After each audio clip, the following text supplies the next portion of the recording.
আল্লাহ পাক রব্বুল আলামিনের একজন পয়গম্বর ছিলেন হযরতে দাউদ। নাম কি বললাম?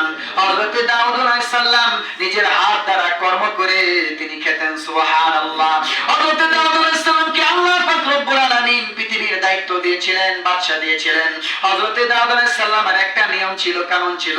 হযরতে দাউদ আলাইহিস সালাম দৈনন্দিন মানুষের বাড়ি বাড়ি যাইতেন, গিয়া জিজ্ঞাসা করতেন তোমাদের দেশ শাসক দাউদ কেমন? লোকেরা বলতো ভালো।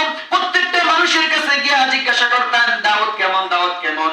বর্তমানে ইন্টারনেট থাকার কারণে বিশ্বের যেই দেশের যেই প্রেসিডেন্ট হোক না কেন আমরা দেখতে পারি। আগের জামানায় ইন্টারনেটের সংযোগ ছিল না, ইচ্ছা করলেও কেউ কোনো প্রেসিডেন্টকে দেখতে পাইতো না, বুঝছেন? যে কাছে থাকতো তারাই দেখতে পারতো। শত শত মাইল, হাজার হাজার মাইলের প্রেসিডেন্ট থাকতো।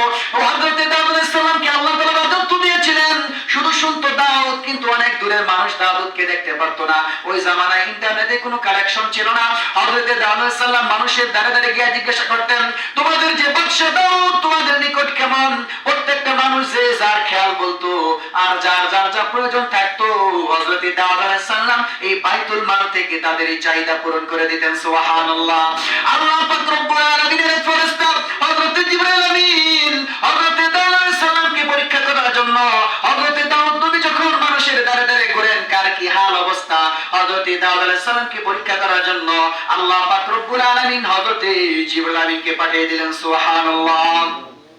হযরতে জিবরাইল আমিন মানুষের সুরত ধরে যখন রাস্তায় দাঁড়িয়ে ছিলেন, হযরতে দাউদ আলাইহিস সালাম বললেন ওগো ভাই, কারণ তো হযরতে জিবরাইল আমিন মানুষের সুরতে আছেন, চিনার কোনো উপায় নাই। বলল তোমাদের যে বাদশা দাউদ কেমন? হযরতে জিবরাইল আমিন বললেন আমাদের যে বাদশা দাউদ অত্যন্ত ভালো লোক, মানুষের দ্বারা দ্বারা খোঁজ খবর নেয়, কিন্তু যে ওই দাউদ বাইতুল মাল থেকে একটা পাতা গ্রহণ করে, ওইটা যদি গ্রহণ না করতো তাহলে আরো ভালো হইতো। সুবহানাল্লাহ।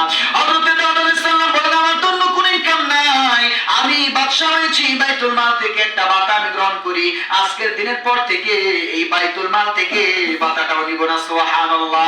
এটা হালাল পাতা গ্রহণ করা। হযরতে দাউদ আলাইহিস সালাম আল্লাহ তাআলার কাছে দোয়া করলেন আয় রব গো মালিক, তুমি আমারে এমন একটা কর্ম শিক্ষা দিয়ে দাও যার কারণে আমি বাইতুল মাল থেকে পাতা গ্রহণ করব না। আল্লাহ পাক রব্বুল আলামিন কোরআনে কারীমের ভিতরে আয়াত নাযিল করে জানিয়ে দিলেন আমি দাউদকে লৌহ বর্ম শিক্ষা দিয়ে দিছি। সুবহানাল্লাহ। হযরতে দাউদ আলাইহিস সালামের হাতে লোহা এমন ভাবে নিগলিত হতো যেইভাবে মানুষ হাত দ্বারা মোমকে যা ইচ্ছা তাই বানাইতে পারে গলায়া। হযরতে দাউদ আলাইহিস সালাম লোহাকে ধরলে মনের মতো গলে যেত। আল্লাহ পাক রব্বুল আলামিন তাকে লৌহ বর্ম বানানোর শিক্ষা দিয়েছেন। সুবহানাল্লাহ। তিনি প্রত্যেকদিন সারা দিন কষ্ট করতেন, কষ্ট করে একটা যুদ্ধের পোশাক বানাইতেন, লৌহ বর্ম বানাইতেন। সন্ধ্যার সময় বাজারে 6000 দিরহাম বিক্রি করতেন। সুবহানাল্লাহ বলেন। কয় হাজার দিরহাম? 6000 দিরহাম বাজারে বিক্রি করতেন। 2000 দিরহাম পরিবারের জন্য খরচ করতেন। আর 4000 দিরহাম যেটা বাকি থাকতো এতিম গরিব মিসকিনদের জন্য, রব্বে কারীমের সন্তুষ্টির জন্য আল্লাহর রাস্তায় দান করে দিতেন। সুবহানাল্লাহ। বুঝছেন? দাউদ আলাইহিস সালাম কি নিজের হাতের কামাই খাইতেন, নিজের হাত দ্বারা কষ্ট করে উনি কি লৌহ বর্ম বানাইতেন, বাজারে 6000 দিরহাম বিক্রি করতেন, 2000 উনার পরিবারের জন্য খরচ করতেন, বাকি 4000 আল্লাহ পাক রব্বুল আলামিনের সন্তুষ্টির জন্য গরিব মিসকিন এতিম বিধবাদের জন্য দান করে দিতেন। সুবহানাল্লাহ। আমরা এই হাদিস দ্বারা বুঝলাম কি আল্লাহ তাআলার নিকট সবচাইতে পছন্দের খাবার হলো নিজের হাত দ্বারা হালাল কামাই। সুবহানাল্লাহ। নিজের হাতের দ্বারা কষ্ট করে যে কামাইটা খাওয়া হয় এটা আল্লাহ তাআলার নিকট সবচেয়ে বেশি উত্তম এবং হালাল। এইজন্য হযরতে দাউদ আলাইহিস সালাম নিজের হাত দ্বারা কাজ করে খেতেন। সুবহানাল্লাহ। বুঝছেন কি হাদিস? ক্বালা রাসূলুল্লাহ সাল্লাল্লাহু আলাইহি ওয়াসাল্লাম